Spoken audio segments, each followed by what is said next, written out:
अस्सलामुअलैकुम जी। Fundamental of physics Halliday Resnick Walker का 10th एडिशन है। Chapter 35 interference, problem 59 transmission through thin layer fig दे दी गई है 35.43। वो कहता है लाइट इंसिडेंट करती है परपेंडिकुलर मटेरियल 2 पे, मटेरियल 2 सैंडविच है 1 और 3 के बीच में। अब आपके पास लाइट के जो है 2 पार्ट होते हैं।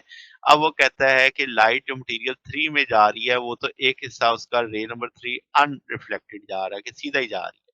रे नंबर 4 एक रिफ्रैक्शन 2 दफ़ा लेती है, एक लोअर सरफेस से, एक अपर सरफेस से, N2 की यानी अपर और लोअर दोनों एंड से वो रिफ्लेक्ट कर रही है। अब दोनों रिफ्लेक्टेड ये रे नंबर 4 और रे नंबर 3 जो है वो आपस में क्या करेंगी? इंटरफेयर करेंगी। अब उनकी इंटरफेयर या मैक्सिमम होगी या क्या होगी? मिनिमम। डाटा टेबल में दे दिया गया है। टेबल के अकॉर्डिंग तीनों मटेरियल्स के रिफ्रैक्टिव इंडेक्स पता है, कंस्ट्रक्टिव हमने हासिल करना है, थिकनेस 415 नैनोमीटर की है, वेवलेंथ हमसे माँग रहा है, वेवलेंथ किस रेंज में माँग रहा है? विजिबल की रेंज में माँग रहा है। तो जनाब अब आपके पास सिचुएशन क्या है? सिचुएशन में अगर हम बात करें तो अब गिवन डाटा आपके पास जो दिया गया है तो N2 छोटा है किससे? N1 से। N2 बड़ा है किससे? N3 से। तो हम कहेंगे कि हमें मैक्सिमम चाहिए।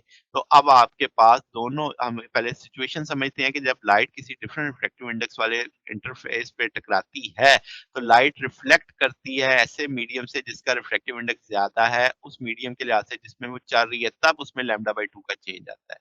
अब जरा देखो कि जब वो रे नंबर 1 यहाँ से हिट करेगी 3 वाला, तो 3 वाला N2 के लिहाज से देखा जाए, तो N2 बड़ा है N3 से, यानी मीडियम में कोई चेंज नहीं आएगी। फिर वो इसने हिट करना है किससे? N2 से N1 से, तो N2 फिर बड़ा है किससे? N1 से, फिर कोई चेंज नहीं आएगी। तो वो इन फेज़ ही रहेगी। तो इन फेज़ रहेगी तो इसका मतलब कंस्ट्रक्टिव आपको चाहिए पहले ही, तो 2l m+1/2 लैम्ब्डा n की शर्त होती है। तो वो यहाँ से वैल्यू प्लेस कर लेंगे तो लैम्ब्डा बराबर आ जाएगा 4ln 2m+1।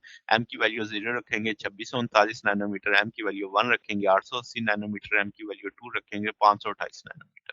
तो इसका मतलब विजिबल रेंज में जब ये कंडीशन अचीव होगी तो 528 नैनोमीटर की वेवलेंथ हमें इस्तेमाल करनी होगी। तो ये हमारे पास सॉल्यूशन है। अगर आपको इसमें कोई बात पूछनी हो, डाउट हो, नीचे कमेंट्स में पूछ सकते हैं। वीडियो अच्छी लगी हो तो वीडियो को लाइक कीजिएगा, दोस्तों के साथ शेयर कीजिएगा, चैनल को सब्सक्राइब कर दीजिएगा। अब तक के लिए इतना ही, बाकी इंशाल्लाह नेक्स्ट देखेंगे। ओके, अल्लाह हाफ़िज़।